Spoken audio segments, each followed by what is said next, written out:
50 pamilya ang pinalikas matapos gumuho ang lupa sa binansagang Smoky Mountains sa Maynila. Saksi si Bernadette Reyes.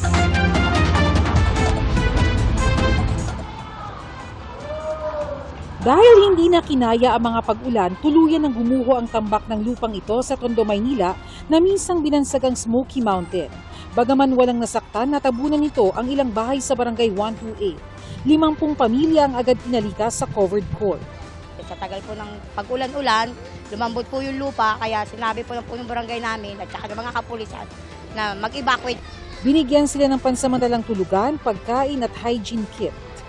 Salamat po sa Panginoon na walang na-disgrasya. Nagising naman po, nalabas po lahat. We should learn our lesson very well on what happened in the past, lalo na sa Payatas, no? It may happen again because almost the same situation.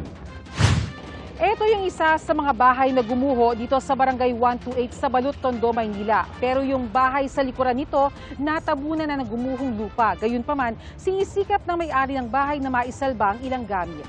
Aalisin ko yung lupa sa bubong para makuha ko yung gamit. May ano ako yan, welding machine, may grinder.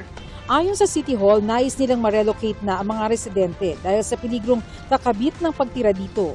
May plano na rin sana ang Maynila sa lugar, subalit pag-aaring ito ng national government. Masama din sa kalusugan yung usok na iniimit nito from time to time. No? The methane, the only challenge for the city government of Manila is hindi namin siya pag-aari. Tayo tutulong in our own little way. Ang kaligtasan nila ang mahalaga para sa amin. Para sa GMA Integrated News, Bernadette Reyes ang inyong saksi. Mga kapuso, maging una sa saksi. Mag-subscribe sa GMA Integrated News sa YouTube para sa iba't ibang balita.